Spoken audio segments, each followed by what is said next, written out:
Sometimes cauliflower sucks, but this cauliflower is actually really good and easy and always gets me a lot of compliments, so I'm going to show you how to make it in the next 3 minutes.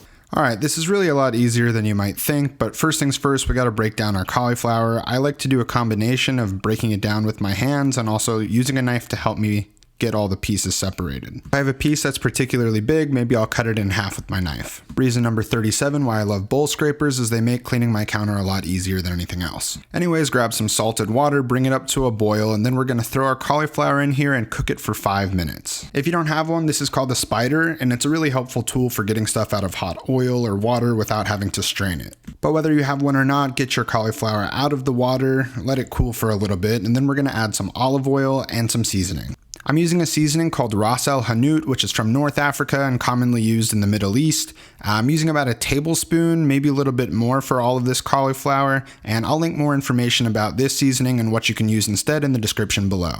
But just make sure everything's fully coated, and then we're going to put this onto a lined baking sheet and throw it into a 400-degree oven for roughly 45 minutes. While that's in the oven, let's make a little tahina. If you aren't familiar, this is just sesame paste, think peanut butter, but with sesame seeds. And by itself, it's not really something you want to eat, so we're going to have to doctor it up a little bit. We're going to add water a little bit at a time and start stirring. It's going to break and start looking kind of weird, but just keep stirring and it'll get creamy again. We're going for about equal parts water and tahina until it looks thin like this, and then we're going to add some lemon juice. Start with maybe half a teaspoon of lemon juice, mix it in, and give it a little taste and see if you want more lemon juice or not. I'm not really going to give you a full recipe on this, and just trying to teach you the process of learning how to make this by feel and by taste and learning what you like. Next, grab some fresh parsley and chop it up as fine as you can. We're going to put some of it into our tahina, and then we're going to save the rest for later. Finish with a pinch of salt and pepper, and your tahina is done. And so is your cauliflower, so let's pop that out of the oven and take a look. And this piece is perfect for me. It's got a little bit of color, it's nice and crispy, but still soft when you eat it. And now all we have to do is plate this up, throw it on a plate, and just cover it in tahina.